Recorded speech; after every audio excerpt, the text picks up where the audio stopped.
Boa noite, meus confrades, eminentes acadêmicos, meus irmãos. Muito obrigado pela presença de todos. Hoje, dia 5 de outubro de 2024, estamos aqui reunidos para mais um Conversas Filosóficas da Academia Maçônica de Letras de Rondônia. Muito obrigado pela presença de todos. Eu vou trazer aqui alguns recados antes de darmos início. Primeiro, eu vou pedir para que os irmãos preencham a lista de presença. Eu vou colocar mais uma vez aqui no chat. E aqueles que ainda não preencheram, por favor, preencha. E a partir dessas informações, os irmãos irão receber o certificado de presença e também a gravação no momento oportuno. Perfeito? Outro recado também que eu gostaria de trazer é para que os irmãos que Sei que eu ainda tive não até conhecem o livro Introdução ao Rito de York, as Blue Lodges, nós temos agora na versão digital e ele está tanto no site da Lux in Tenebris, quanto no site da Comunicação com Excelência. Eu vou deixar aqui o link também, para que os irmãos que ainda não conheçam podem adquirir o livro.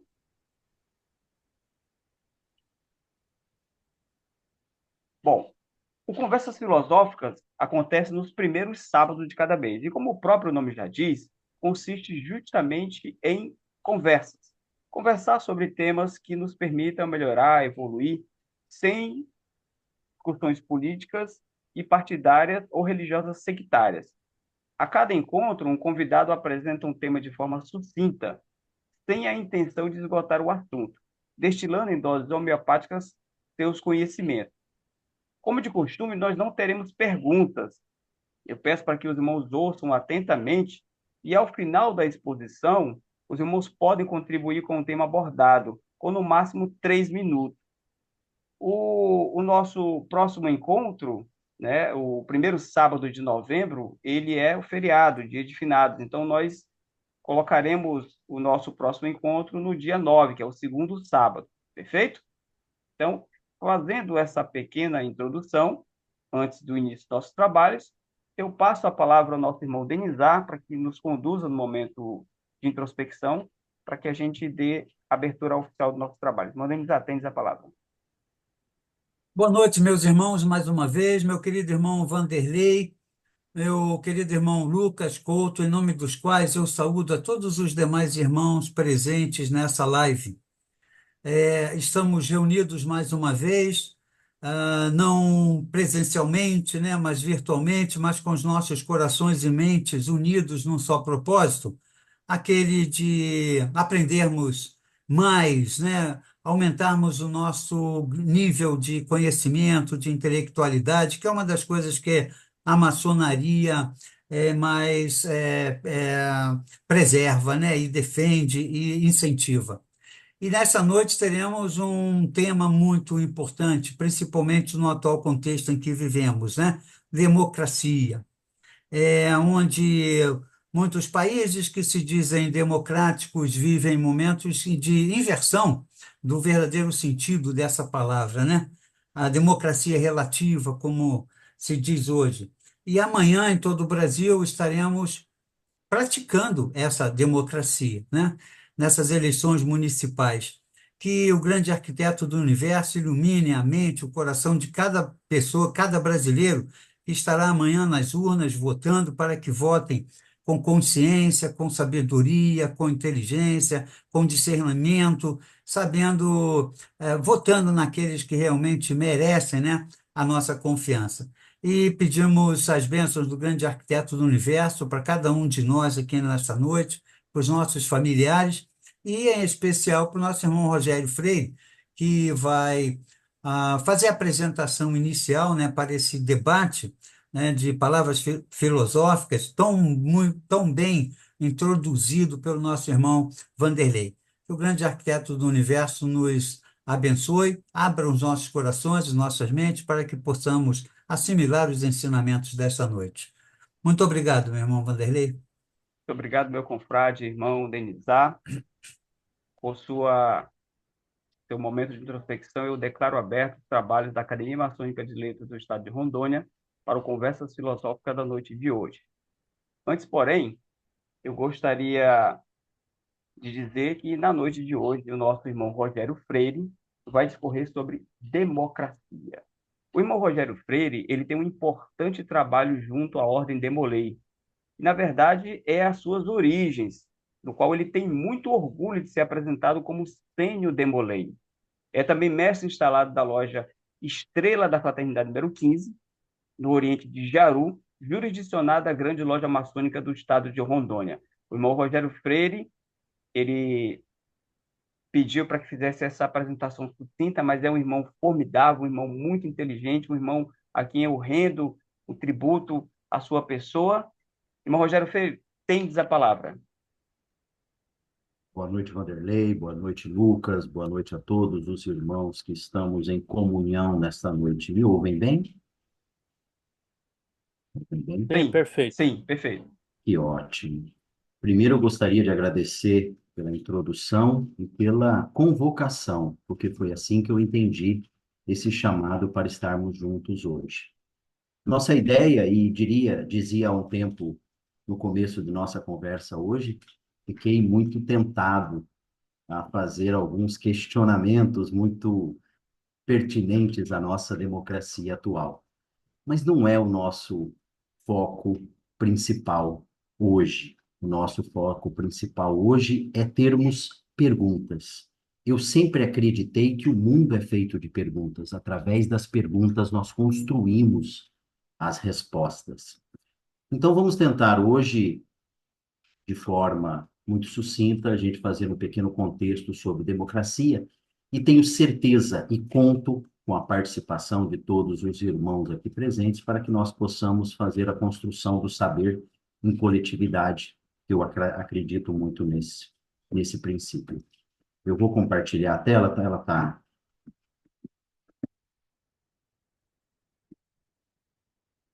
Os irmãos conseguem ver a tela? Sim, Perfeito. Nós sempre vemos que democracia é o poder do povo. Isso é o que normalmente e comumente se fala. E para começar essa nossa conversa de hoje, eu gostaria de trazer um pensamento de Margaret Thatcher, onde ela diz que a democracia não é um sistema feito para garantir que os melhores sejam eleitos, mas sim para impedir que os ruins fiquem para sempre. Num sistema autoritário, déspota, isto é uma frequente. Na democracia não deve ser.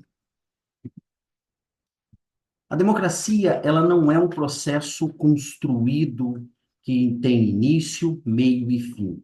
Ela vem evoluindo nesse tempo de construção da humanidade, de forma que ela ainda está em transformação.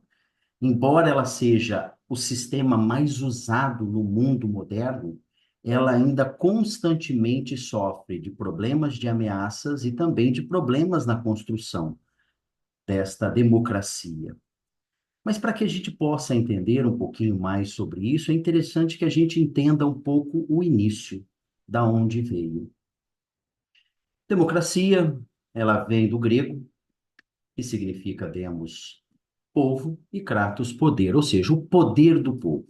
Esse seria uma tradução literal do grego democratia. Nós temos que entender como é que estava a Grécia Antiga por volta do século V. Atenas era uma pequena cidade, cidade-estado, uma cidade, diga-se de passagem, em ebulição filosófica, que foi feito aonde nós temos o berço de vários construtores do nosso pensamento, tanto da antiguidade quanto da modernidade, e alguns alicerces que nós usamos hoje em toda a nossa vida foram construídas lá. Mas nós temos que entender que era uma cidade relativamente pequena, tínhamos cidades até maiores do que lá. A construção do processo democrático ou da democracia, ela começa com Drácula.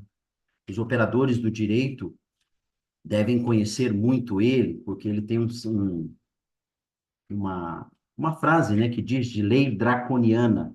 Eram leis muito rígidas, mas são leis feitas em Atenas para atender uma demanda daquele momento.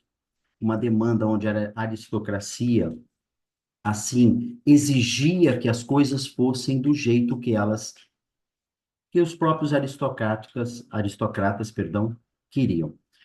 Logo após isso, Solon veio e fez uma reforma nessas leis que Drácon tinha criado. Colocou elas um pouco amena, se a gente pode dizer sobre isso. Mas coube a Clístenes, que é considerado o pai da democracia, uma regulação um pouco maior do sistema democrático. Então, nós temos, por exemplo, em Ágora, né, a Praça de Ágora, onde eles decidiam tudo, tanto quem ia ser ocupar o cargo político, quanto quem não ia mais ser ocupar o cargo político. Então, essa construção era feita na forma de democracia direta. Mas nós tivemos um grande pensador, Péricles, que pôde trazer para nós um conceito um pouco mais organizado da democracia. Esse conceito que foi construído, nós tivemos aí, por exemplo, perdão, nós tivemos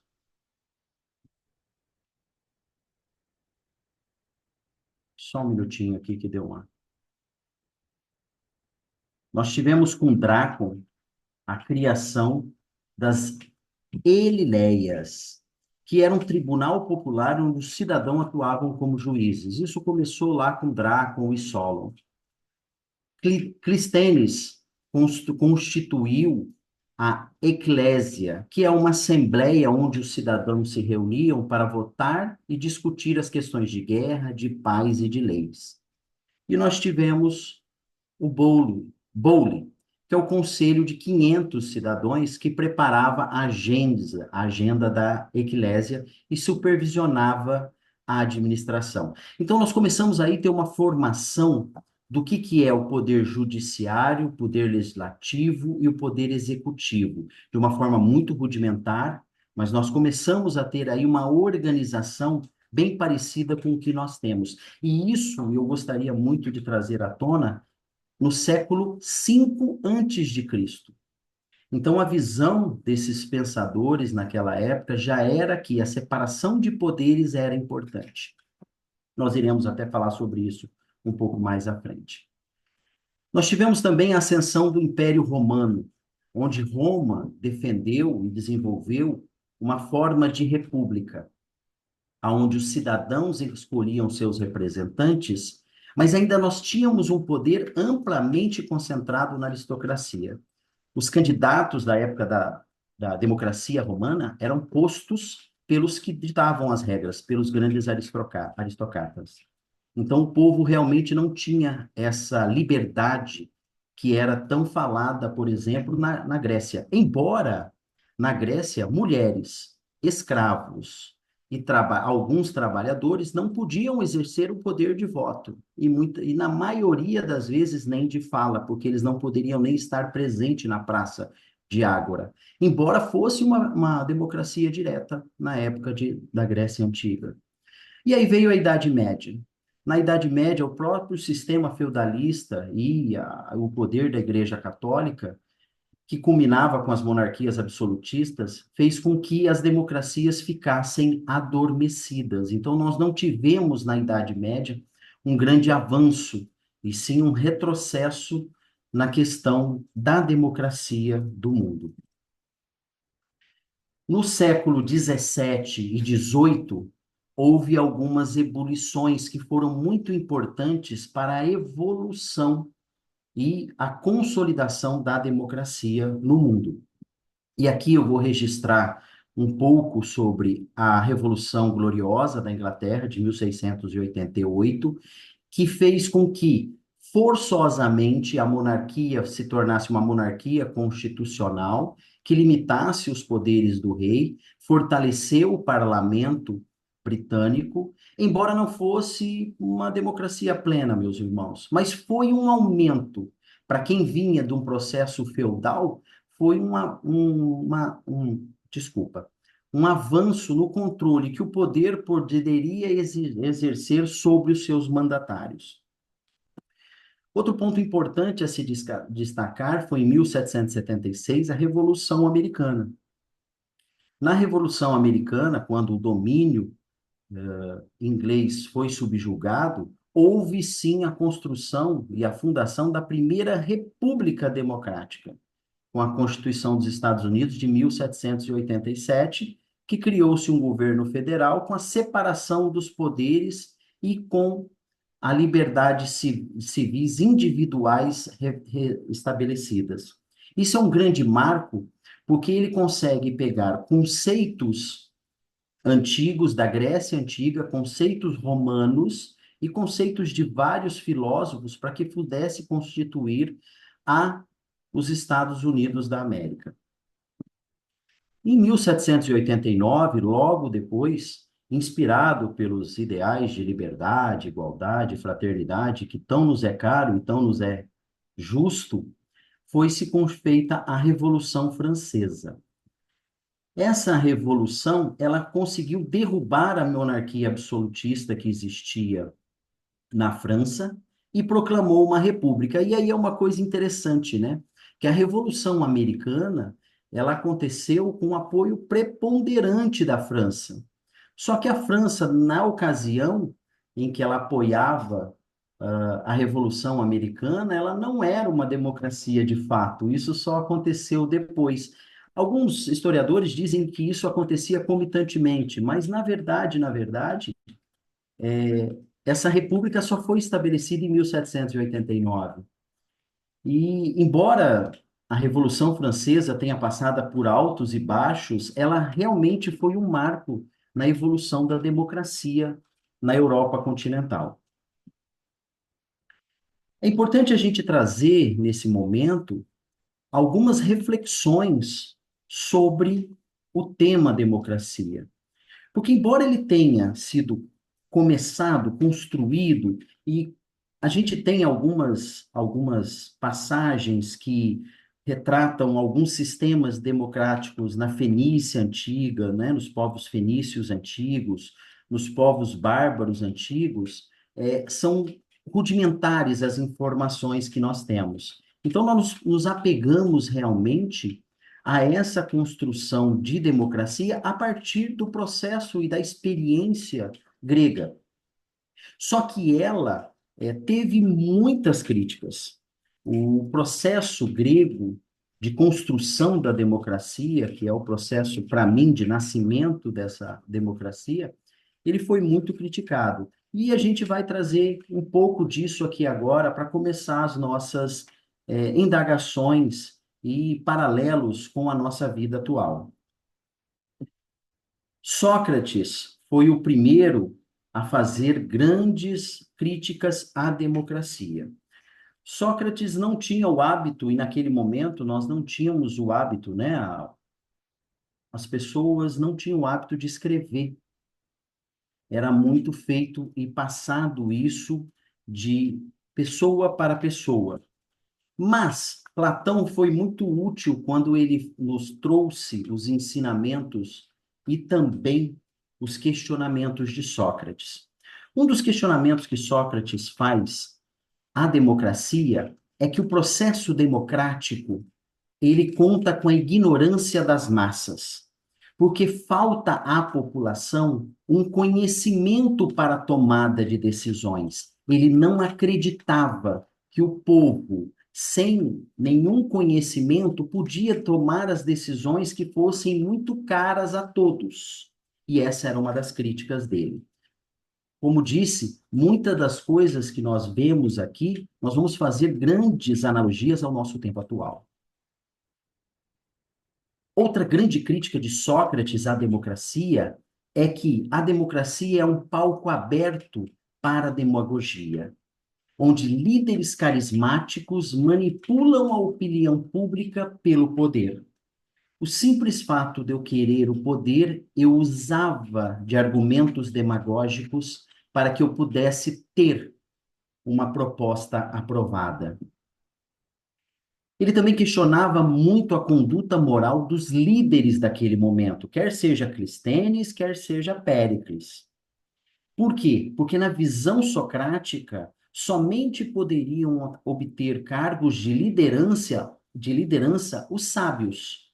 E aí a gente tem meio que um contraponto. Porque se a democracia é um poder do povo, na visão dele, somente os sábios tinham esse poder. Ele também questionava muito a superficialidade nas decisões, porque as decisões tinham que ser momentâneas para questões que atuavam naquele momento, com foco na opinião popular. Como é isso? Os temas levados muitas vezes à praça de Ágora eram temas que não teria como você ter uma decisão embasada de pensamento, porque eram temas que traziam coisas do cotidiano e de questões momentâneas. E normalmente, pautado na demagogia, os líderes traziam pontos que eram populares. Então, as propostas muitas vezes eram superficiais e que faziam com que eu inclinasse, eu poderia dizer assim, o foco da opinião popular para coisas que lhe agradassem e não questões mais elaboradas e de cunho que de longo prazo, de perenidade, podemos assim dizer. Outra crítica de Sócrates à democracia é que a liberdade que muitas vezes que a democracia promete, ela não cabe com a responsabilidade que essa democracia exige. Então nós temos a democracia propagando para todos os cantos a liberdade, mas a liberdade ela não é total. A liberdade ela vem carregada de uma responsabilidade. E isso não se existia. E aí alguns vão falar que talvez nem hoje se exista essa correlação de forma que a minha liberdade faça com que a minha responsabilidade seja no mesmo tom. E também ele falava a perda do interesse pelo bem comum. Como eram assembleares e todos, aquele da casta posta naquele momento, podiam votar, os cidadãos, naquele momento, iam priorizar as suas necessidades e desejos individuais, e não da coletividade. Então, essas críticas, Sócrates fez várias outras críticas, mas essas críticas eu considero as mais importantes, porque um povo que não tem conhecimento sobre aquilo que ele está decidindo, que é afeito a líderes carismáticos que fazem com que a população vá de um lado ao outro, sem nenhuma massa crítica nisso. Aonde a moral dos seus líderes, muitas vezes por falta de conhecimento e muitas vezes por interesse no poder pelo poder, a superficialidade, das decisões, que faziam com que as decisões sejam decisões muito simplórias e decisões de dia a dia, muito corriqueiras, que não levavam a fundo o conceito de democracia, de liberdade, de responsabilidade, faziam que o cidadão normalmente se tornasse um cidadão que só pensasse no seu próprio umbigo, diríamos assim, nos tempos atuais. Platão, que fez o trabalho de registro deste material todo de Sócrates, acrescentou várias outras críticas. E aí a gente tem que lembrar que Sócrates foi preso e morto pelos democratas da época justamente por esses questionamentos. Platão, então, um pouco mais divulgou essa doutrina socrática, mas ele fez alguns questionamentos adicionais, tais como: a opinião volúvel das massas, de acordo com o meu interesse pessoal, faz com que, se eu fizer uma votação hoje, eu tenha um resultado e amanhã eu possa ter outro. de acordo com a conveniência dos seus líderes e de acordo com a superficialidade e ignorância da população. Outro temor de Platão era que nós estávamos muito próximos naquele momento de uma queda para a tirania, para o despotismo. Por quê? Porque o líder tirânico, ele começa a fomentar informações, e a fake news veio desde aquela época, meus irmãos, ele faz com que a confusão e o medo da população traga as votações para o seu embasamento teórico e retórico, ou sofista, né? Como poderíamos assim dizer. Aristóteles também evoluiu um pouco nessa situação, mas ele tinha uma visão um pouco diferente de democracia. Para ele, democracia era um sistema de governo inferior. E o correto era combinar os elementos de democracia e com a aristocracia, chamada politeia.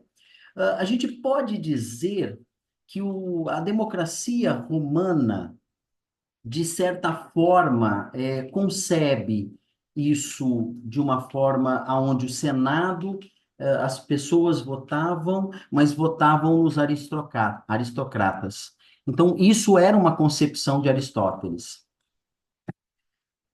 Outra coisa que é muito latente em Aristóteles é que nós temos, nesse caso, um grande risco da tirania da maioria. Porque numa votação, a vontade da maioria sempre vai prevalecer. Isso é democracia. Mas ela pode oprimir as minorias. E esse é o grande questionamento da democracia que temos que fazer. Como é que eu posso ter a vontade da maioria respeitada sem fazer uma opressão das minorias?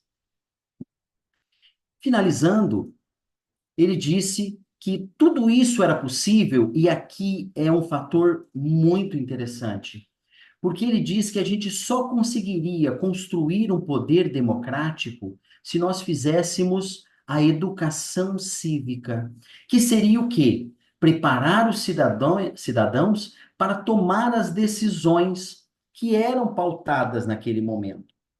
Então, esse já começa a haver uma solução democrática, né, dentro do processo democrático, perdão, para que nós não tenhamos uma massa tão ignorante e que a demagogia seja o pilar de todas as votações. Um pouco mais contemporâneo, nós temos John Locke, que é considerado o pai do liberalismo. Sou fã de várias ideias de John Locke. E John Locke começa a trazer o conhecimento e começa a formar algumas bases de conhecimento da democracia moderna, da maneira como a gente conhece. Por exemplo, ele diz que a democracia tem obrigação de proteger a vida, a liberdade e a propriedade de cada um. Ou seja, nós temos que proteger o direito natural dos indivíduos. Ele começou a conceber ali um contrato social, aonde, embora ele não seja o autor, seja Rousseau, mas ele começa a estabelecer as bases do contrato social, aonde eu te delego o poder de cuidar dos meus direitos. Então, em troca de uma parte da minha liberdade de escolha, eu te concedo a obrigação de proteger os meus direitos à vida, à liberdade e à propriedade. Ele destaca a importância da separação de poderes, e isso é fundamental para nós não cairmos no despotismo. Que a separação entre legislativo e executivo, principalmente, evita o abuso de poder. Quando nós temos o legislador e o executor das ações na mesma batuta, nós corremos um sério risco, e eu não vou colocar aqui judiciário, tá, meus irmãos? Vou deixar para vocês depois fazerem. Nós temos um sério risco de tirania. Outra coisa que ele deixava muito claro, que os governos devem ser limitados. A autoridade de agir dele se pauta no contrato social estabelecido, do direito natural à vida, à liberdade e à propriedade. Esses eram as regras básicas até onde o governo poderia atuar em meu nome. Ele era um severo crítico da democracia direta, porque na visão de John Locke, as democracias diretas, aonde o eleitor vai na praça, como era na Grécia, e fazia o voto, era totalmente propensa a decisões impulsivas e muitas vezes ineficazes. Em algumas leituras dele, ele chega a falar que elas são, como é que eu poderia dizer aqui, parafraseando ele, você vai pintar, vou trazer aqui para o nosso mundo atual, você vai pintar a sarjeta de branco ou de azul? Seriam essas que muitas vezes as perguntas que eram feitas numa democracia direta.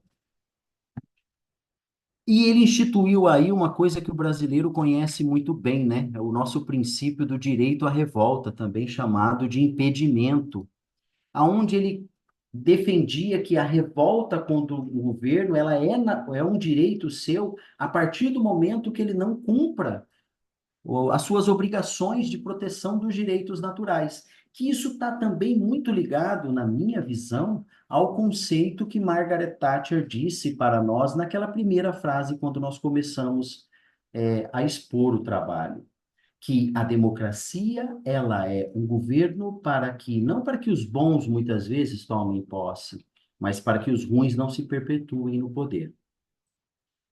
Nós vamos trazer Rousseau. Ao contrário de Locke, Rousseau era defensor árduo e severo da democracia direta. Enquanto John Locke achava que a nossa solução estava na democracia representativa, Rousseau já não pensava assim. Por quê? Porque para Rousseau, a democracia não é adequada para todos os povos. E ele tem uma frase que eu achei fantástica e fiz questão de colocar. Na visão de Rousseau, somente se todos nós fosse um povo de deuses, nós teríamos democracia. Porque somente deuses podem viver democraticamente e ter um governo democrático. E tem uma outra frase que é uma crítica muito interessante, que aonde ele diz que a democracia representativa jamais vai ser a democracia de fato, porque o interesse da população ela se faz só no momento das eleições. Passou as eleições, nós não temos mais esse interesse em sermos seres democratas. E essa é uma crítica que a gente pode trazer para os dias atuais. Quando a gente olha tudo isso, a gente fica pensando, mas e aí? Democracia, esse ponto que nós trabalhamos hoje, teríamos outra solução?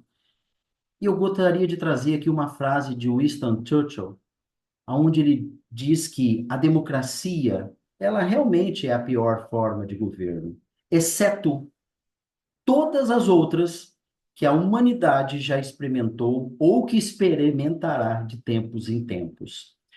Então, nós não temos hoje uma resposta para que se a democracia é o melhor ou o pior, mas das que estão postas, segundo Churchill, nós não temos outra solução a não ser continuarmos sendo democratas. Mas aí vem uma pergunta para todos nós. Afinal, com toda essa composição teórica que nós temos, com todo esse trabalho dos filósofos, tanto da antiguidade quanto contemporâneos, o que é democracia?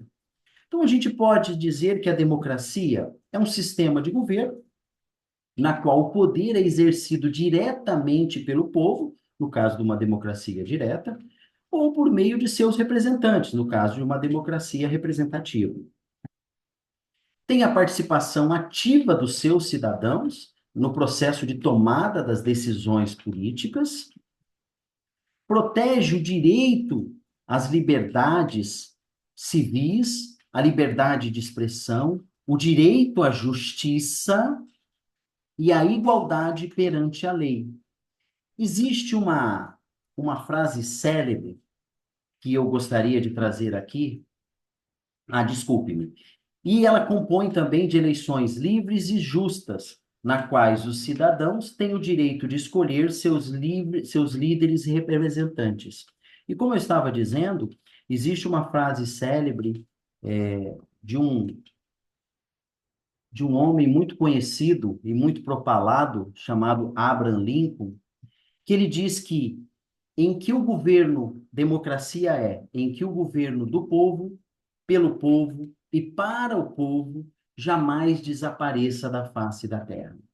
Porque um sistema de governo onde o poder é emanado pelo povo, onde exige a participação ativa dos cidadãos na tomada das decisões, que protege os direitos e a liberdade civil, de expressão, o direito à justiça, a igualdade perante a lei, as eleições livres e justas, a gente há de convir que é um sistema de governo que tem tudo para dar certo. E quais são as principais características da democracia? Nós temos a participação do cidadão.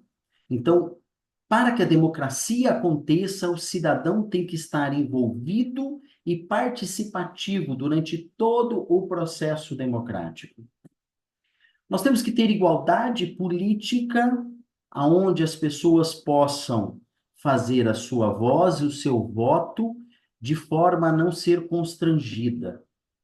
Nós temos que ter eleições livres e justas. E eleições livres e justas, eu gostaria de fazer uma vírgula aqui. Não é uma eleição conforme a conveniência daqueles que estão no poder. São eleições regulares. Porque as eleições que acontecem ao meu bel prazer, elas só servem para referendar o déspota, o tirano. Agora, eleições regulares permitem que nós tenhamos, de tempos em tempos, a alternância de poder ou não, de acordo com a vontade do cidadão que estará participando do processo. Que nós tenhamos um Estado democrático de direito, que ele seja regida por leis e que essas leis sejam cumpridas e observadas durante todo o processo.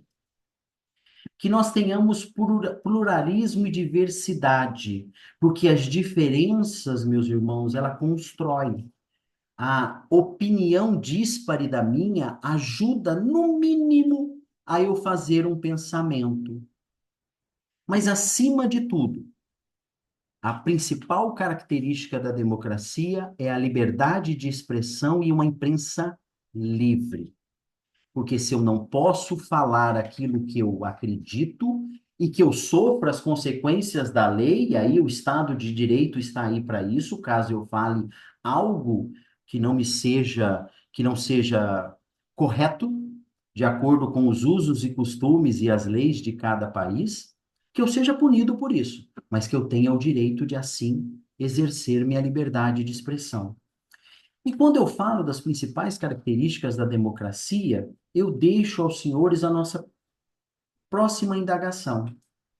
Será que se alguma dessas características faltar num processo democrático dentro de um país, de uma cidade, de um estado, nós teremos uma democracia de fato?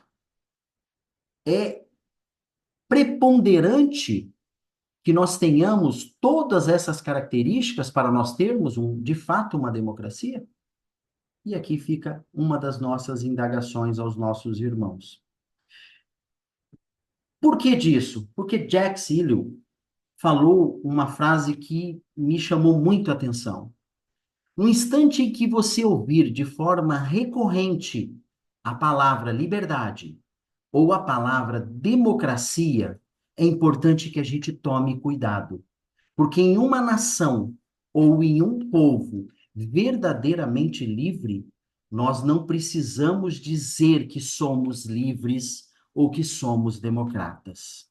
E essa frase nos deixa uma outra indagação nos dias atuais. Continuando, nós temos alguns modelos de democracia. Por exemplo, a democracia direta, onde os cidadãos participam diretamente na tomada das decisões políticas sem intermediações de representantes. Eles votam em cada lei, e isso é muito comum, ou era muito comum, em pequenas comunidades ou em sistemas de governos locais. Na Grécia, por isso que eu fiz questão de contextualizar Atenas como uma cidade pequena, porque o desenvolvimento da democracia direta, como aconteceu lá, só foi possível por esse sentido, porque não era muita gente. E aí eu trago um outro questionamento. Com o afastamento das decisões tomadas pelos representantes eleitos por nós somos tentados a escolher esse tipo de democracia? Eu já ia falar demagogia, perdão. Muitas vezes sim, muitas vezes não. E essa é uma reflexão que temos que fazer. Por quê? Porque, embora a democracia direta nos pareça uma democracia onde eu tenho contato direto com as decisões, ela apresenta vários desafios. O primeiro dele é a manipulação da opinião pública. Isso é notório. Se eu pegar um grande orador que tenha uma retórica muito bem construída, ele consegue manipular a opinião pública de forma muito comum e muito fácil. E isso a gente vê nos dias de hoje. Imagina isso em praça pública, por exemplo. Outra coisa é a falta de expertise técnica. Porque se queremos que a democracia seja de fato e de direito implementada, questões não só de pintura de meio fio, e aqui é uma analogia minha, tá? Puramente simplista, mas questões de contextos maiores, tipo hoje, uma reforma da Previdência, ela exige uma expertise técnica que muitas vezes a grande maioria, ou na maioria das vezes, a grande maioria das pessoas não teriam tempo nem condições de tê-la. Temos também o risco da tirania da maioria, porque na democracia direta, nós temos o quê? 100 pessoas, 51 votou, é o que está decidido. E simplesmente assim. Se eu consigo manipular a opinião pública, eu consigo, nesse caso, ser um tirano da maioria.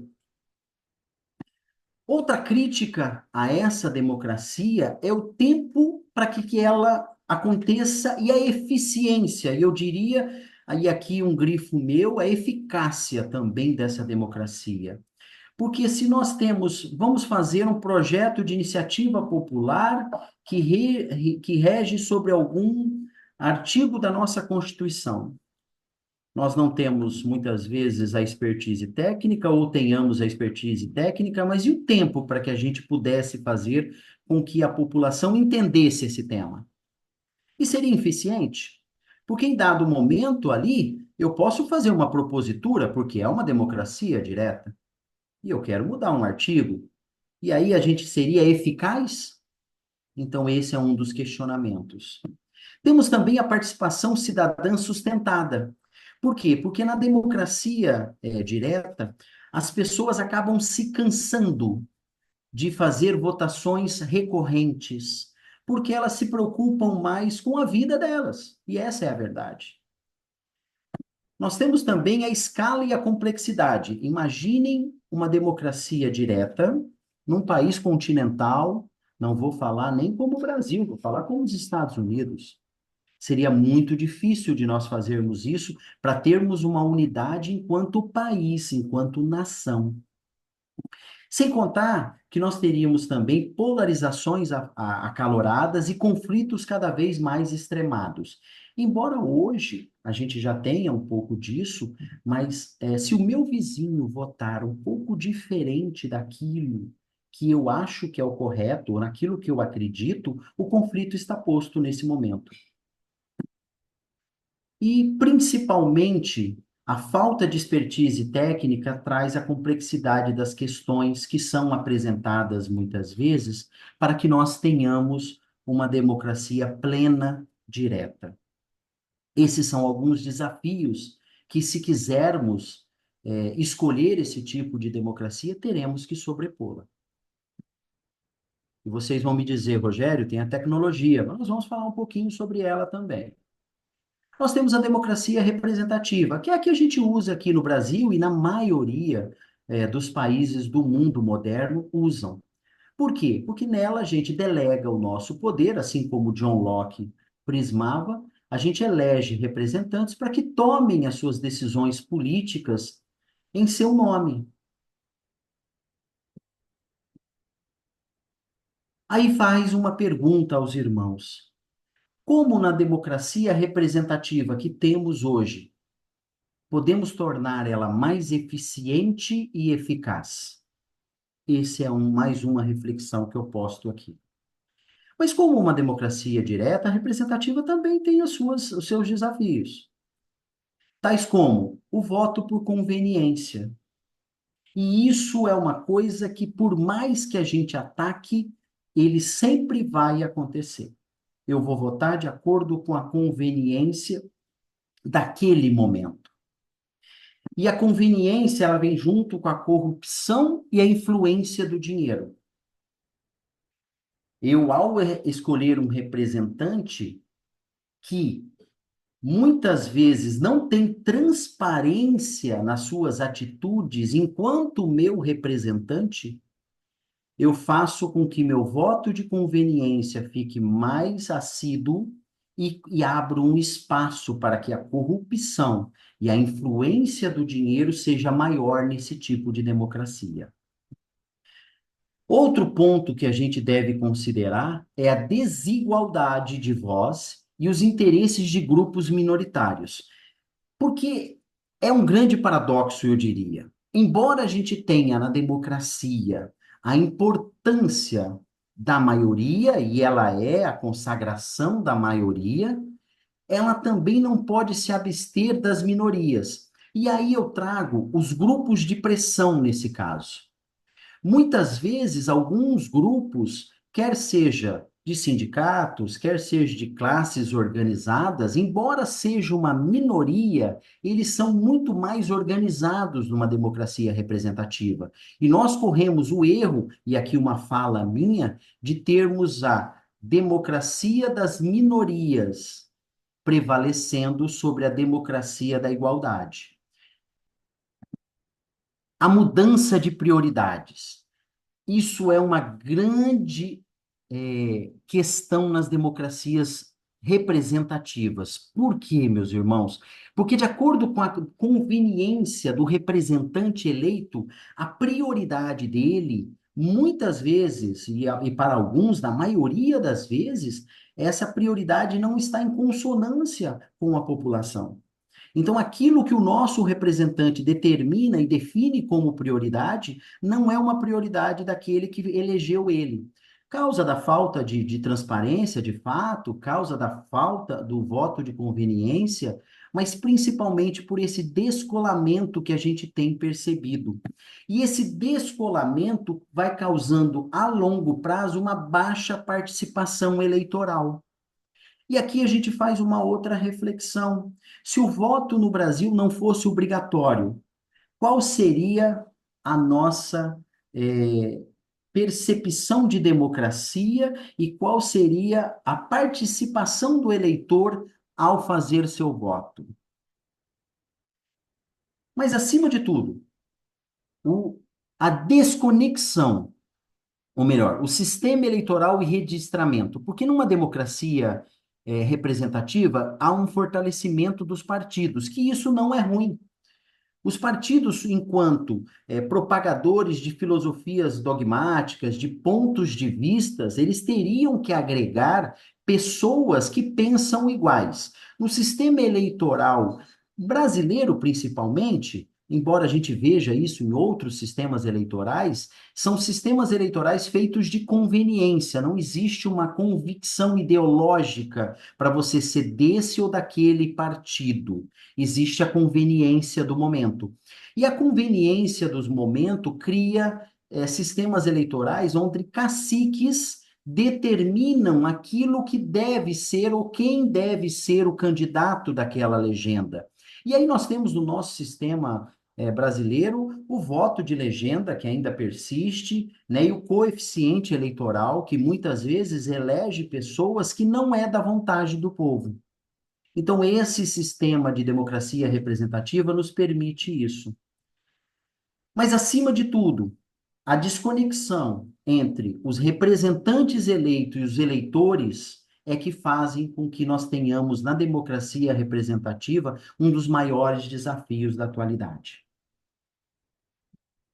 Vamos falar também um pouquinho, porque você poderia dizer assim, Rogério, mas você tem ali uma democracia direta, que é interessante em alguns casos, mas ela também, a democracia representativa também é interessante. Então vamos trabalhar aí com os melhores dos mundos, uma democracia semidireta, vamos dizer que assim fosse, porque nela você elege um representante, mas você também tem o poder de ter referendos, plebiscitos e iniciativas populares.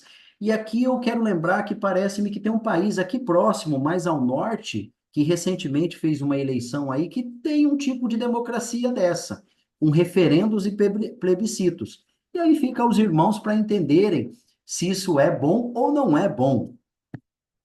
E o meu questionamento é justamente sobre isso. Levando em consideração os aspectos culturais do povo brasileiro, tá? A fundamentação tanto de criação quanto ideológica do nosso país continental, nós teríamos condições de adotar esse sistema no Brasil? Por quê? Porque, como todos os outros, essa democracia ela também tem seus desafios. Então, nós temos a complexidade das questões, porque é uma democracia direta. Então, vai ter questão como uma reforma da Previdência, uma reforma do Judiciário, uma reforma trabalhista, que tem suas complexidades, e a população muitas vezes não está nem aí para isso. Nós temos a desigualdade da participação. Por quê? Porque se o tema for caro a mim, vamos lá. Vamos falar sobre reforma da Previdência. Ah, eu sou novo, eu tenho 20, 30 anos, eu nem vou participar desse processo. Agora, não, eu já estou numa idade um pouco mais avançada, ou por ser já aposentado, ou em vias de ser aposentado, eu vou fazer esse tipo de participação. Então, há, numa democracia semidireta, uma desigualdade de participação, sim. O desinteresse do cidadão. Justamente por isso que eu acabei de colocar. Não me interessa ou acaba me interessando conforme a minha conveniência. O custo de implementação. Um custo muito alto para que a gente tenha todo um aparato legal, e lembrando que democracia tem que ter um Estado de Direito que referende isso, para que eu possa ser propulsor de referendos, plebiscitos e iniciativas populares. Não obstante, como os problemas da democracia direta, nós temos a manipulação da opinião pública. E você vai me dizer assim, Rogério, mas até na democracia representativa nós temos isso, e de fato nós temos, porque somos seres humanos, e isso é inerente ao ser humano. Nós temos também a fadiga política como um grande desafio. Por quê? Porque se eu sou chamado semanalmente, mensalmente, ou seja, num prazo curto de tempo, para votar sobre referendos, plebiscitos, iniciativas populares, eu começo a não ver mais importância na eleição regular. E aí, quando eu não vejo mais importância na reeleição regular, não significa que ela não vá acontecer. Significa que os grupos de pressão anteriormente falados na democracia direta, eles começam a exercer o seu poder. E a conveniência do voto e a corrupção, elas são mais latentes nesse sistema. Temos também a falta de tempo e informação, principalmente nos tempos de hoje. Não tenho tempo para isso, tenho que cuidar da minha vida, não tenho informação para isso, essa informação não vou votar ou vou votar convenientemente. E, principalmente, foi constatado que numa democracia semidireta, nós temos um conflito entre os representantes e o cidadão. De que forma? De forma que os representantes cada vez mais vão tentar trazer para si decisões importantes e a população, em outro lado, desde que orientada, ela vai tentar trazer para si as decisões importantes. Pode haver um senso ou por parte do cidadão ou de seus representantes que eles não têm função nenhuma nesse processo democrático. E esse é um grande desafio. Meus irmãos, quando eu trouxe esses desafios dos três sistemas, né, de democracia direta, indireta e semidireta, eu quero dizer que são pontos de indagação aonde a gente com certeza vai ter sincronia desses desafios em várias delas, antagonismo de desafios em outras, mas que são, dependendo da nossa conveniência e dependendo do nosso comprometimento com o Estado democrático, elas podem ser superadas sim. Mas nós temos hoje na democracia moderna grandes desafios. O primeiro desafio que eu gostaria de trazer aqui, que ele é muito latente, é a desinformação e a fake news, a informação inverídica. A proliferação de informações falsas e manipulações nas redes sociais, e aqui eu vou fazer um grifo meu, em alguns casos, redes insociais, podem distorcer a percepção pública e influenciar no processo democrático. Quando nós temos hoje uma democracia direta, e eu fiz esse questionamento há pouco, mas como seria a tecnologia? Eu pergunto aos senhores, se existe questionamento hoje no uso das urnas eletrônicas, vocês acreditariam no voto pela internet hoje, onde nós temos inteligências artificiais? E aqui eu fiz de propósito, todas essas 4 gravuras que vocês veem na tela foram feitas por inteligência artificial. Então, hoje, o poder da IA cada dia cresce mais. É possível eu dizer que não poderia fazer um deepfake, que é o rosto de uma outra pessoa dentro de um contexto que eu queira, ou melhor, como essas imagens que estão aqui, eu não posso construir uma narrativa com imagens, até com voz, dizendo que aquela ou essa pessoa falaram ou fizeram no passado ou no presente. E quando eu digo no passado, eu gosto muito de uma frase de Pedro Malan, que ele diz que no Brasil, até a história, o passado é incerto. Então, essa é uma das reflexões e um dos desafios nossos. O segundo desafio que nós temos é o grande aumento da polarização entre os partidos e ideologia, que tem gerado, meus irmãos, uma dificuldade muito grande no ambiente político do diálogo e da cooperação. A gente tem isso. Ah, ele é de esquerda, eu não quero nem falar com ele. Ah, ele é de direita, ele é bolsonarista, enfim, aqui eu vou fazer rapidamente só essa analogia, falei que não iria fazer, mas só para contemporizar, também não falo com ele. A gente constrói alguma coisa dessa forma? Esse desafio posto de eu poder conversar com a pessoa que pensa antagonicamente diferente de mim é a construção de um processo democrático? Se eu simplesmente fecho fileiras e cavo masmorras, né? A isso, eu tenho um crescimento ou eu tenho um retrocesso? A desigualdade econômica.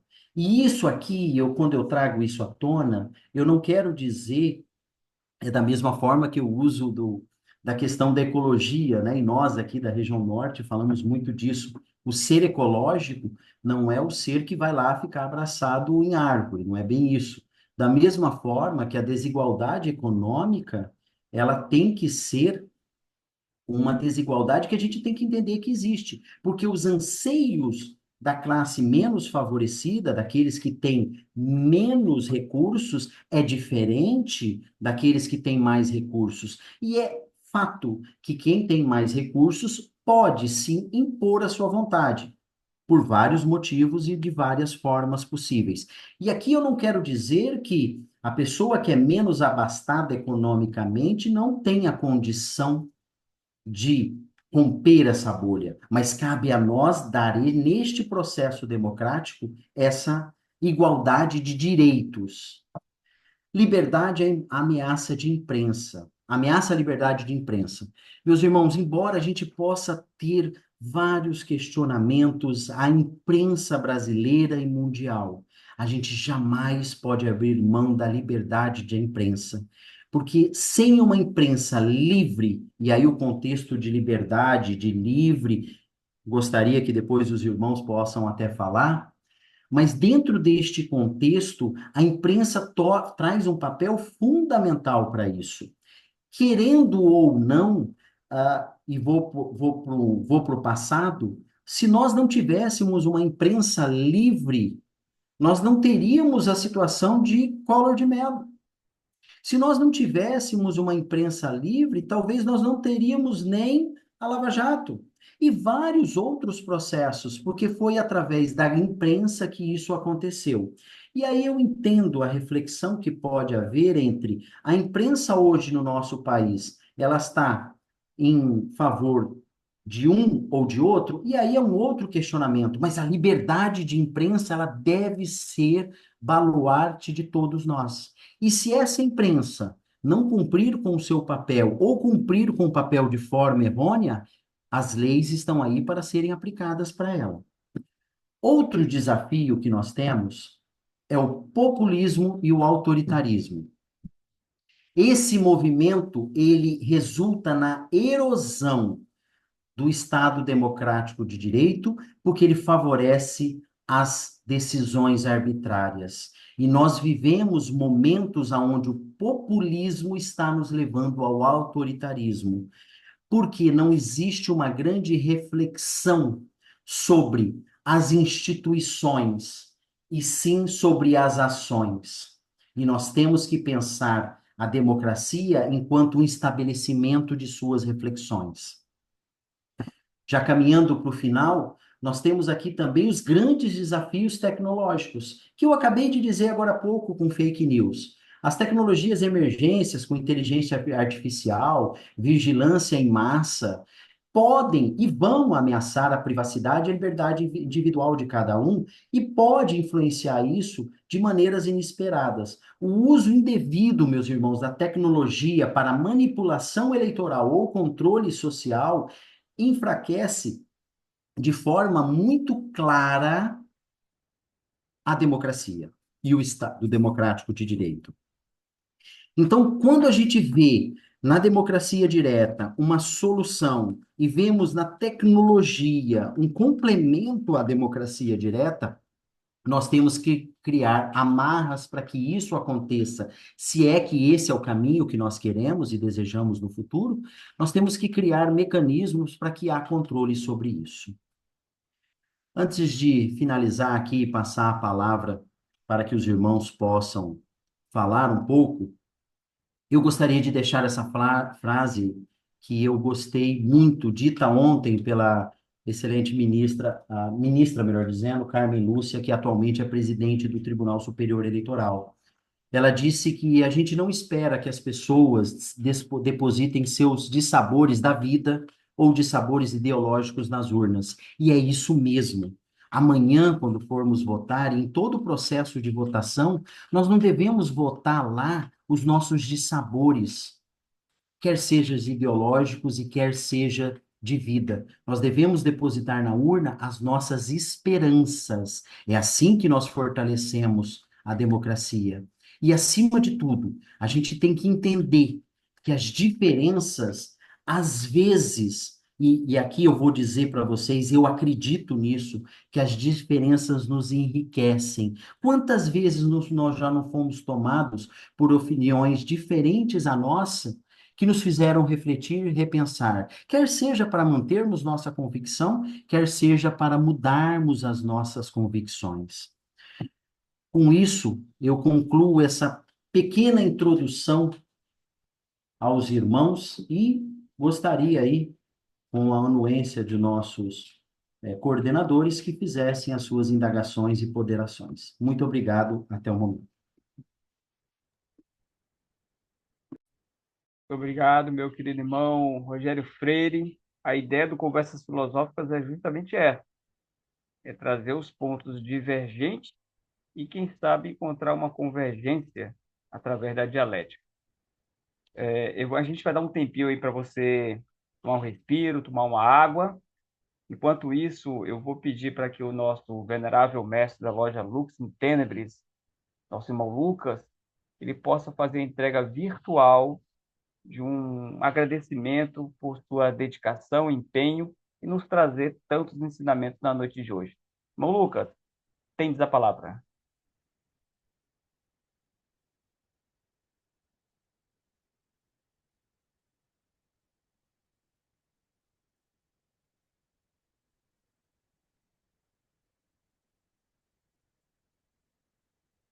Você está com o áudio ligado?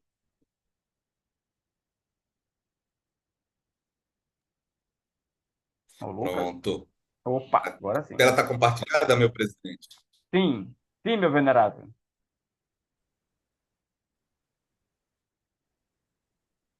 Então, obrigado, meu irmão, obrigado. Eu, antes de fazer a leitura aqui da nossa placa, né, dessa placa que é muito honrada, né, e hoje a gente está aqui vivenciando, né, um momento de rara importância e o fortalecimento de nossa cidadania. Eu acredito que a Academia Maçônica de Letras de Rondônia, ela deu um passo para esse fortalecimento com a reflexão trazida pelo nosso irmão Rogério. E diante disso, eu vejo que o diálogo e o pensamento crítico que foi incentivado aqui através do irmão Rogério são elementos essenciais para a construção de uma sociedade que a gente possa caminhar sendo mais justo e consciente. A gente sabe que a democracia é um valor que precisa ser continuamente exercido e compreendido em sua essência. Por isso que todo conhecimento apresentado pelo nosso irmão Rogério, e possivelmente num dia como hoje, né?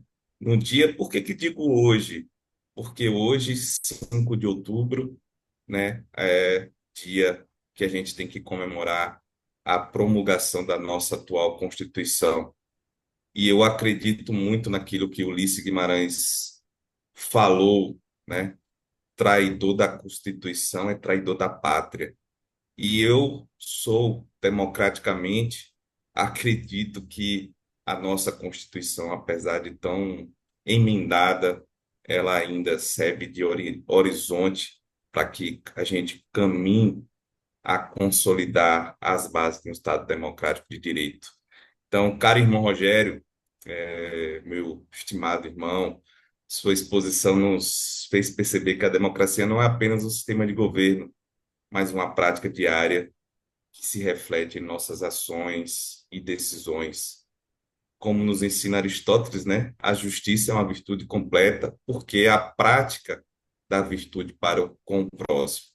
A democracia, por sua vez, é uma grande arena onde buscamos todos os dias praticar a justiça em sociedade através do respeito, da equidade e da participação ativa.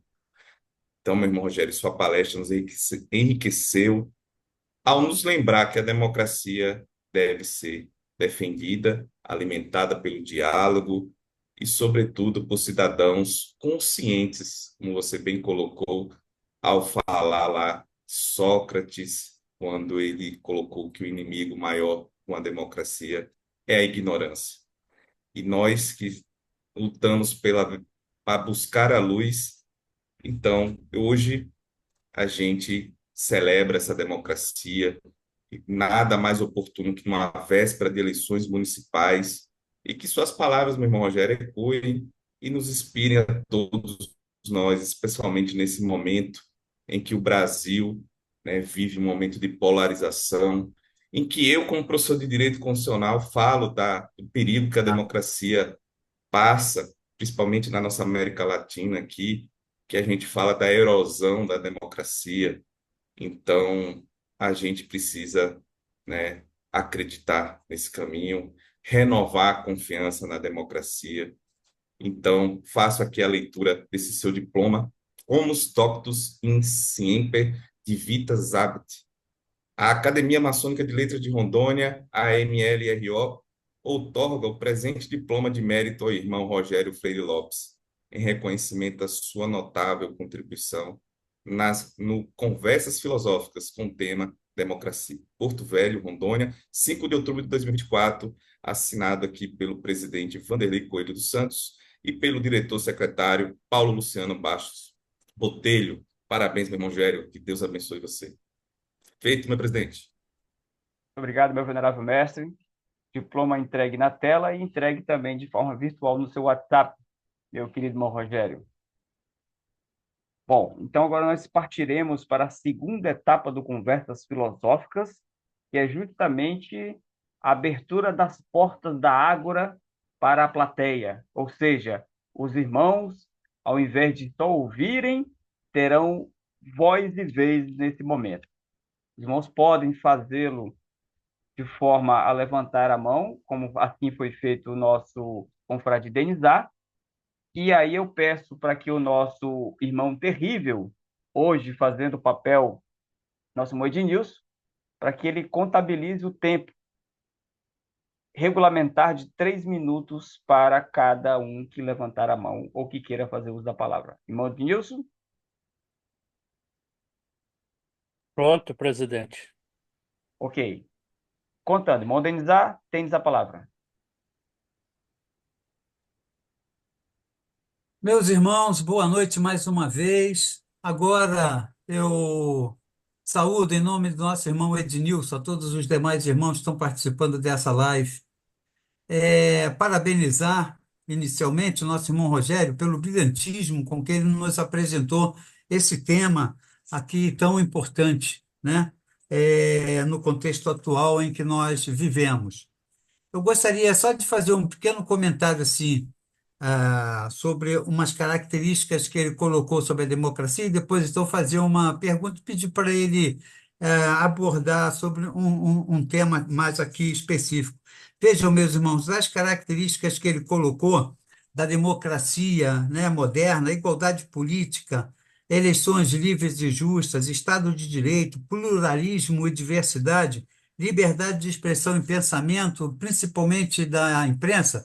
Vejam, meus irmãos, tudo isso no Brasil está extremamente precário e sofrendo, né? E a outra questão, meu irmão, é o seguinte: quanto à participação, né, dos cidadãos no processo de tomada de decisões políticas, uma coisa importante é o plebiscito, que o irmão colocou ali, assim, en passant, né? E nesse ponto, a Suíça, por exemplo, é um país exemplo.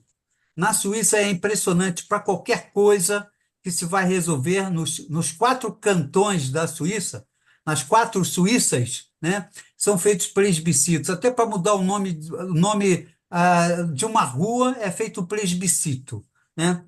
E no Brasil isso é muito pouco realizado.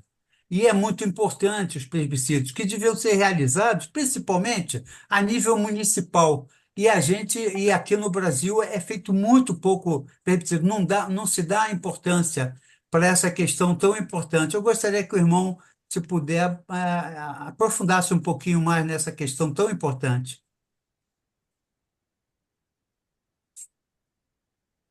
Irmão Meu Rogério, irmão, você obrigado. tem 1 minuto. Serei breve. Os irmãos que me conhecem sabem que a gente tem opinião. A Suíça é um grande exemplo de democracia, e nesses estudos de democracia direta, né, de plebiscitos. O questionamento, meu irmão Denizardi, é que se poderíamos ter uma democracia direta através de plebiscitos num país continental como o Brasil. Eu vou colocar aqui como antagonismo, e só para trazer perguntas mesmo, meu irmão, a Venezuela também tem plebiscitos. Recorrentemente, o tirano, e é uma visão minha, que lá tem, ele recorre a plebiscitos. Mas aí eu vou trazer um outro tipo de plebiscito, que não é bem um plebiscito, mas é uma votação que eu acho que é muito importante, que é, por exemplo, na democracia americana. A democracia americana você tem a eleição para o promotor de justiça da cidade, você tem a eleição para o chefe de polícia, e é tão interessante que a comunidade vota se eu vou comprar, em alguns casos, tá? Se eu vou comprar o determinado carro de polícia ou não. Então, esse tipo de experiência norte-americana nos traz o exemplo que é possível sim a gente fazer. Muito obrigado pela pergunta e pela participação em Modernizar e pela resposta do irmão Rogério Freire. Só um minutinho, no transcurso da palestra, o irmão, deixa eu ver aqui, Glicério, ele levantou a mão. Eu pergunto se ele levantou a mão por equívoco ou se ele gostaria de perguntar, porque ele levantou a mão durante a palestra. Ele está nos ouvindo ou foi apenas um equívoco? Não havendo manifestação, confrade Márcio Gomes, tendes a palavra, pelo tempo regulamentar. Só uma boa noite, eu não vou querer resposta, então eu vou aproveitar 1 minuto que ele teria depois, vou adicionar, vou ficar com 4. Irmão, muito obrigado, irmão Rogério, pelas suas palavras. É verdade aquilo que o Xuxo falou, a democracia é o pior dos regimes, né? Mas por enquanto não tem nenhum sistema melhor do que ele. Agora, ela não tem adjetivo nem sobrenome, nós sabemos disso. Mas existe a democracia relativa, né? Que, como nós ouvimos recentemente aí, de uma grande liderança nossa, para passar o pano para o seu malvado predileto, né? E, como você falou, ela não envolve só eleições, né? Ela vai além do voto, né?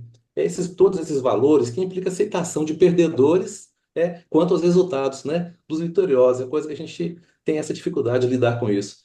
Você deve ter lido aquele livro do Como as Democracias Morrem, né? Do Steven Levitsky, né? Eles que a democracia requer respeito às regras, né? Reconhecimento da legitimidade dos adversários, tolerância e especialmente o diálogo. Agora, uma coisa interessante, né, que quase todos os países mais ricos do mundo são democracias. E é para lá que as pessoas querem ir. Ninguém quer ir para aqueles outros países que nós sabemos, né? E outra coisa, e duas democracias também não entram em guerra. São curiosidades, né, da democracia e com essa agressividade, como você falou, das redes sociais, né? Todos perdem, né? Todos nós perdemos com isso. Então, a democracia, então, ela não é um destino, como você falou, ela está em permanente construção, né? É um processo de vigilância, né, e de aperfeiçoamento. E não, a gente não descuidando da harmonia e outra coisa, aquele sistema, né, do sistema de freios e contrapesos, que é importante para que a democracia se mantenha. Eu teria mais 10 minutos para falar, mas o Vanderlei é o irmão terrível e não vai deixar mesmo. Muito obrigado, viu? Boa noite. Você ainda tem 1 minuto ainda, meu irmão. Não, tá bom demais. Eu abreviei muito. O Tindilson fica de olho em mim aqui. Tá doido para me pegar. Não vai pegar hoje, não. Tá bom. De acordo com a súmula 33 do STF, Supremo Tribunal Fraternal, o irmão Rogério Freire tem 1 minuto.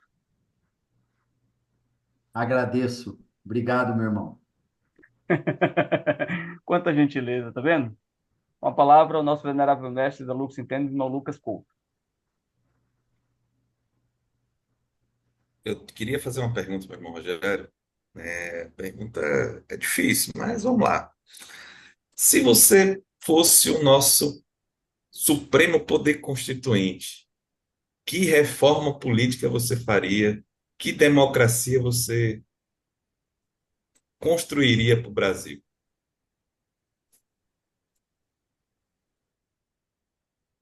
Você sabe que eu tenho opinião, então é por isso que ele me cutuca, entendeu? Eu acredito muito que nós devemos ter, por exemplo, o voto distrital misto, é o começo. Eu acredito no voto distrital misto. Eu acredito nessa democracia que é feita nos Estados Unidos, que eu acabei de falar aqui quando eu respondi para o irmão Denizar. Eu não vou dar uma. Eu acredito na democracia representativa, ou seja, seria uma construção de uma democracia representativa com a democracia direta, mas não essa democracia semidireta que a gente tem. Eu gosto muito da população estar envolvido, isso causa pertencimento, tá? E quando é meu tempo aí, vocês avisam. Causa pertencimento à população quando você decide coisas da sua cidade, porque nós moramos na nossa cidade. Isso é importante. Então, talvez se nós tivéssemos dentro da nossa cidade um sistema de democracia direta, com delegações de responsabilidade a nível estadual e federal, com voto distrital misto, nós já teríamos uma grande evolução. Tempo. Uma palavra ao nosso confrade, irmão José. Mais uma vez, boa noite aos que comparecem a esta água, e agora eu vou falar. Ô, Rogério, não é uma pergunta, mas é uma provocação. A democracia é o poder emanado pelo povo. E o maçom se notabiliza por ser um influenciador, por ser um construtor social e um formador de opinião. Como formar opinião numa instituição que proíbe discussão política?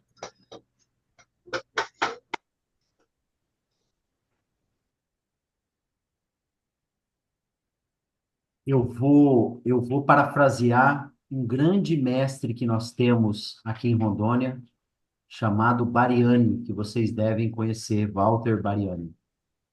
E ele diz o seguinte: dentro dos templos maçônicos são proibidos discussão de políticas partidárias, mas políticas públicas não. E talvez esse seja o caminho. Em quantos momentos a gente se reuniu dentro de loja para discutir políticas públicas, para falar sobre a reforma do judiciário, para falar sobre a reforma da Previdência? Isso é uma política pública. E aí nós vamos, através dos nossos representantes, exigir que eles tomem como deles aquilo que nós achamos correto. O medo da democracia partidária, meu irmão, é que nós possamos cultuar pessoas. E Voltaire diz muito de. Einstein diz isso, que a democracia não foi Voltaire, foi Einstein. Einstein diz que nós não devemos venerar pessoas. Irmão Jorge, Tem apesar de direito você a não. uma tréplica? A súmula 34 do STF não permite. Os, Oh, arbit- meu os Deus. arbitrários aí podem abrir uma concessão aí, ô irmão Lucas? Irmão Nesse Freire? caso, Perfeito. disciplina Então, do. os soberanos do STF, do Supremo Tribunal Fraternal, permitiu aí. Podeis fazer uso da palavra, irmão José. Meu querido irmão Rogério, é muito interessante a sua abordagem, mas o problema é o seguinte: a gente tem que ser realista. Não discutimos política no nosso tempo porque a maioria dos maçons não são politizados. Falou.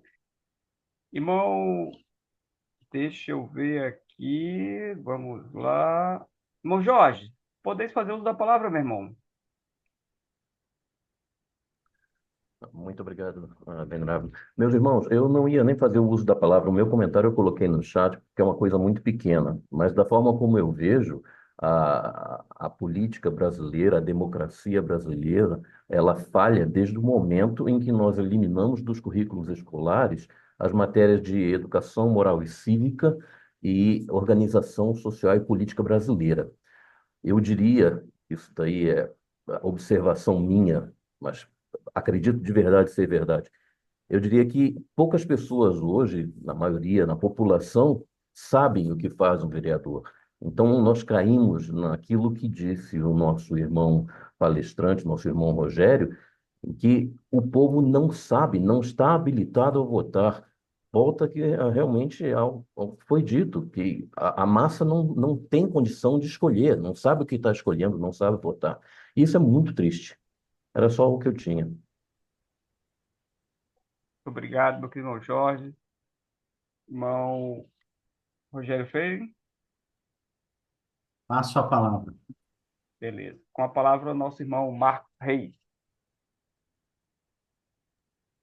Boa noite, meus irmãos. Primeiramente, gostaria de parabenizar o irmão Rogério pela excelente palestra, parabenizar os organizadores da academia e dizer o seguinte: o irmão que me antecedeu falou sobre a questão cultural, né?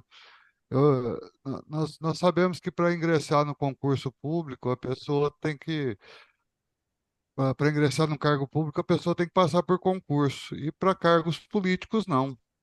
A gente, infelizmente, vê, e eu sou de uma cidade do interior de 70 mil habitantes, que nós temos, por exemplo, vereadores que não têm formação nenhuma, é popular, apenas isso.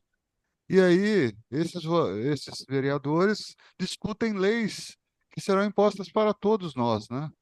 Então, eu acredito que deveria ter uma maneira de formar políticos. Essa é a nossa necessidade. E isso vem da questão que o irmão Jorge falou, desde o início, incentivar a formação política dos cidadãos lá na escola primária já, né? Isso é importante. Eu gostaria também que os irmãos fizessem uma reflexão sobre amanhã. Amanhã nós teremos as votações das eleições e teremos eleições municipais. que a vida, na verdade, ela circula no município, né? E a importância dessas eleições de termos bons representantes, tanto no legislativo quanto no executivo. Gostaria que o irmão Rogério fizesse uma reflexão sobre isso para a gente. Muito obrigado. Obrigado, irmão Marcos Reis. Com a palavra, irmão Rogério. Obrigado, meu irmão Marcos. Meu irmão, eu só lembrei no meio da sua fala de uma frase de um político brasileiro de, que já foi presidente, aonde ele disse que para ser presidente da República não precisaria ler nenhum livro. Então, se nós temos um líder máximo da nação que diz isso, a gente já sabe o espelho que está refletindo. Com a palavra, o nosso irmão Ednilson, primeiro vigilante da loja Luz e Conhecimento. E ele mesmo vai ser o irmão terrível dele mesmo.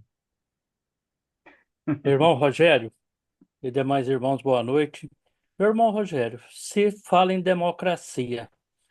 Hoje, os nossos votos são contados por uma máquina que, hipoteticamente, o Supremo diz que ela é totalmente segura, sendo que até hoje não se conseguiu fazer a auditagem porque não existe nada físico para comprovar que eu votei no João e o voto foi para o João, né?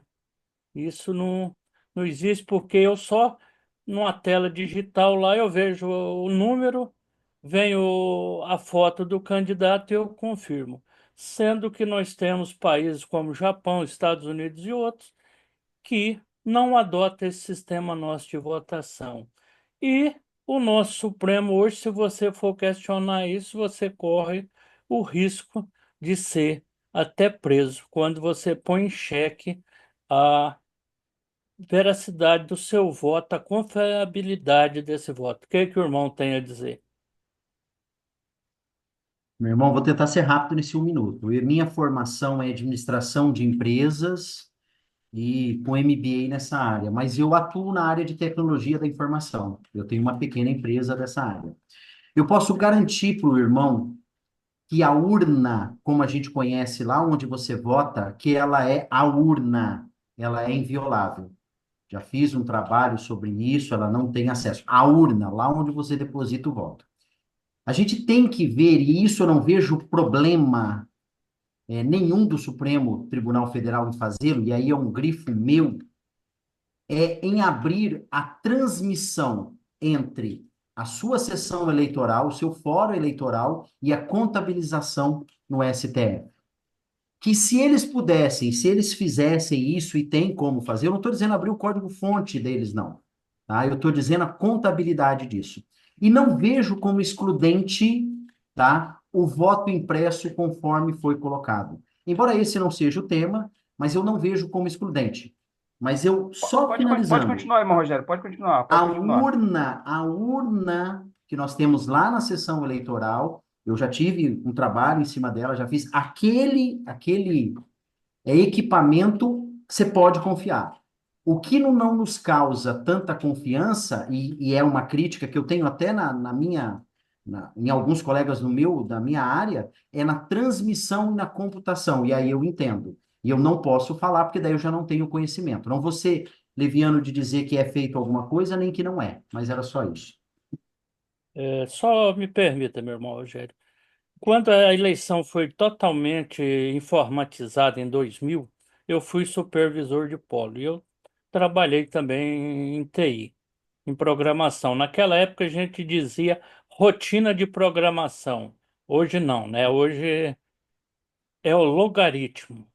Ou seja, a questão enquanto a urna está recebendo voto, ela não, desde que ela sai do tribunal, ela foi inseminada e lacrada, ela não vai ter nenhum acesso externo. Mas a gente não sabe o que está ali dentro, se eu votei no João e o voto foi para o João. Essa é a questão. E eu não tenho nada para conferir se isso aconteceu. Obrigado. Muito obrigado, irmão Ednilson. Nós vamos para a última participação do irmão Alcebiades. Depois nós iremos para o encerramento oficial, mas continuaremos aqui caso os irmãos queiram e o nosso irmão Rogério tenha disponibilidade. Com a palavra, irmão Alcebiades. Boa noite, venerável, boa noite a todos. Irmão Rogério, só uma observação. Eu escutei você dizer que a urna é inviolável, certo? Mas ela é programável, correto? Isso quer dizer, você não é possível se colocar já um resultado dentro dela. Ela, na hora que você está fazendo a votação, vota, ela te apresenta uma coisa, mas o que está lá dentro é outra. Não é possível isso acontecer?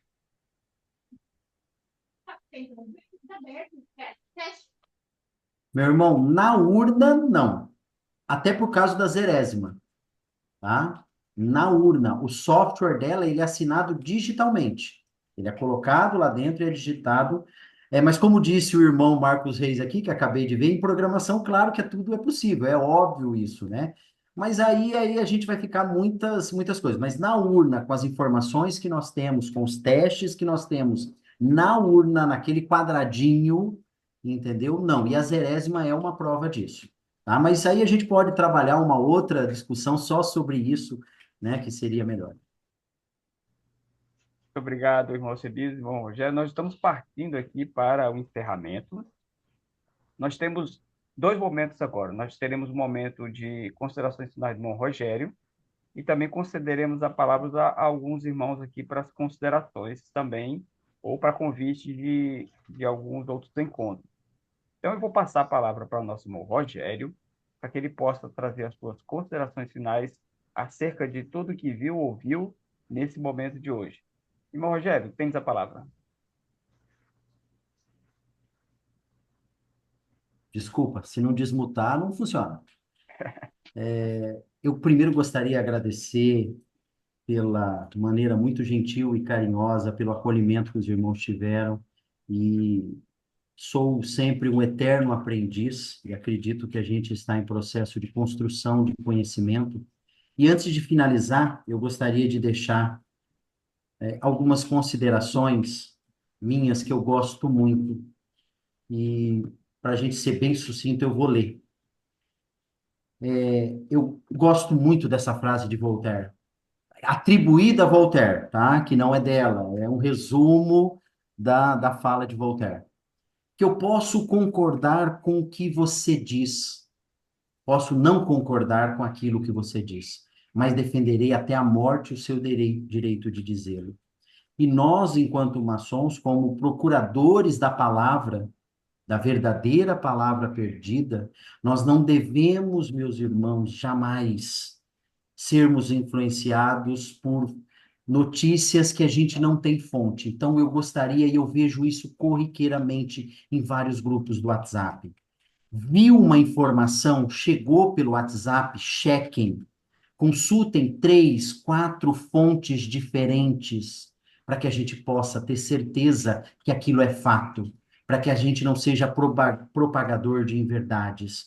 Por que disso? Porque Edmund Burke diz que quando os homens maus se unem, homens bons devem se associar. Caso contrário, meus irmãos, eles vão acabar, um por um, fazendo um sacrifício impiedoso em uma luta ingrata. Então, talvez esse seja o grande desafio nosso da democracia de hoje. Porque o fortalecimento da democracia, ele deve ser um esforço contínuo que requer toda a nossa colaboração dos governos e da instituição. Não existe futuro se não for por fortalecimento das instituições. O fortalecimento das pessoas, ele não pode ser o primaz das nossas discussões, e sim o fortalecimento das instituições, para nós implementarmos soluções que podem ajudar a enfrentar todos os desafios da nossa vida moderna, criando uma sociedade mais justa, equitativa e democrática. O nosso compromisso tem que ser reafirmado dioturnamente com a nossa participação ativa na educação cívica, como muito bem disse algum dos irmãos, na proteção dos direitos humanos e não dos manos, porque ela é fundamental para que a democracia continue a prosperar. Isso posto, eu só tenho a agradecer a todos pela paciência e pela gentileza de estarmos Muito obrigado. Nós que agradecemos, meu querido irmão Rogério, pela sua disponibilidade. Você, com certeza, às vezes a gente não imagina que um material exposto em tão curto tempo leva uma infinidade para pesquisa, contextualização, composição. Às vezes nós não temos ideia do hercúleo trabalho que dá para chegar à matéria-prima final aqui, ao acabamento final. Eu gostaria de passar a palavra a dois irmãos aqui para a gente participar do encerramento. O nosso primeiro vigilante da luz e conhecimento e depois o nosso venerável mestre da luz e tempo para tratar de assuntos correlacionados às suas lojas, não ao tema em especial. Irmão Ednilson, tens a palavra.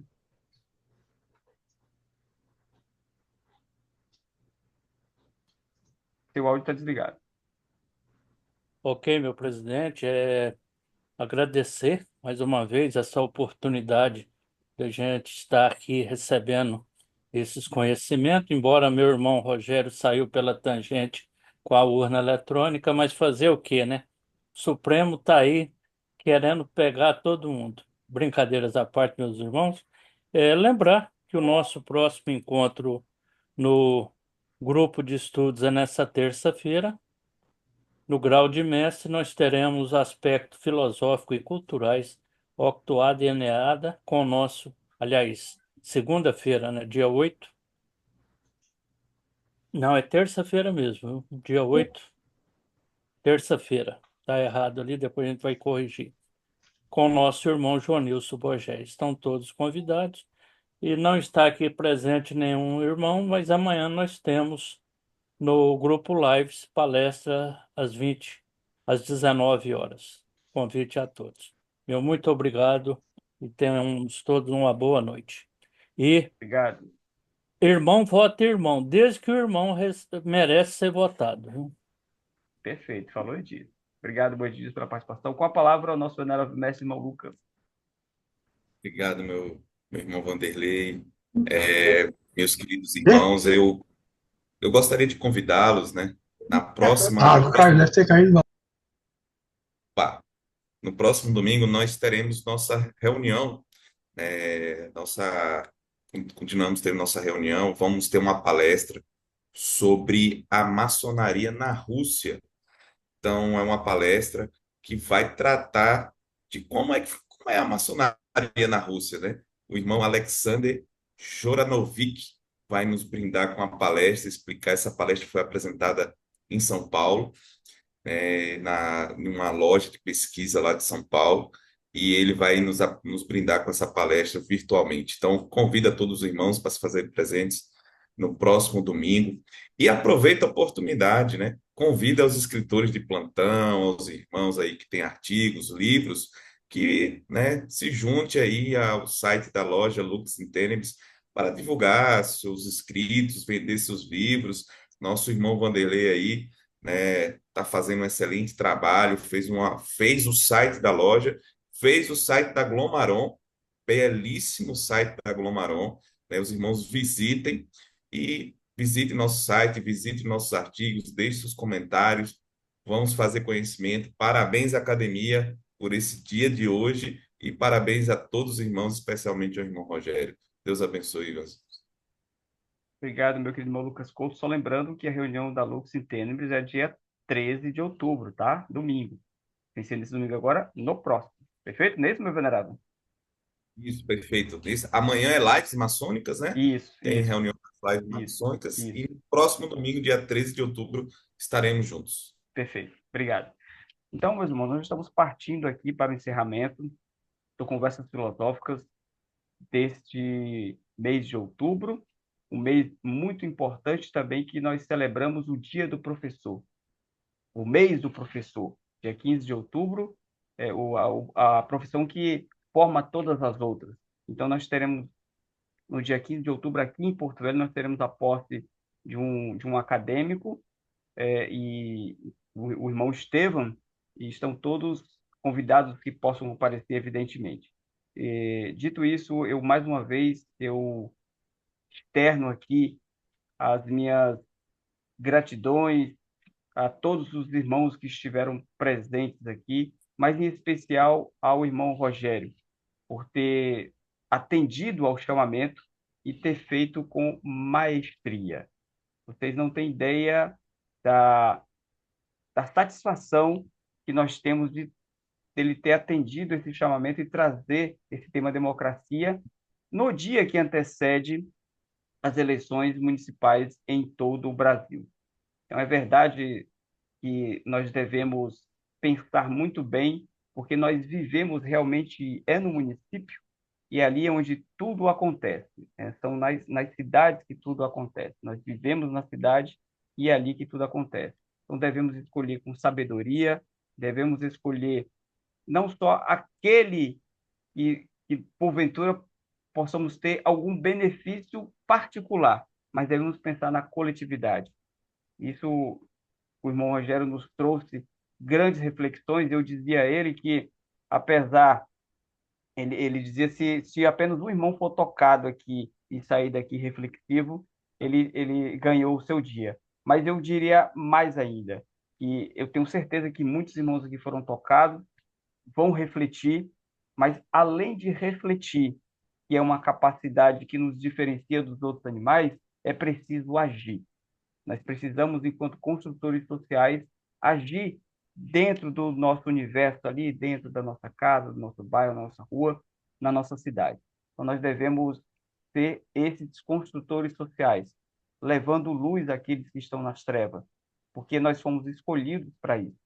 Então, meus irmãos, a democracia, a gente poderia passar aqui dias, meses, anos falando ou discutindo sobre democracia. Foi dito que possa ser que não seja o melhor dos sistemas de governo, mas é o que nós temos. O que nós precisamos, evidentemente, é ter a opção de escolher certo. E a escolha está nas nossas mãos, e amanhã nós teremos essa oportunidade. Dito isso, eu desejo a todos um excelente final de semana e que Deus, o grande arquiteto do universo, nos abençoe, nos ilumine, nos guarde, nos proteja. Declaro encerrados os trabalhos da Academia Maçônica de Letras do Estado de Rondônia, nesse dia 5 de outubro, no Conversas Filosóficas, onde nós tivemos o nosso querido irmão Rogério Freire discorrendo sobre democracia. Vamos encerrar aqui a gravação.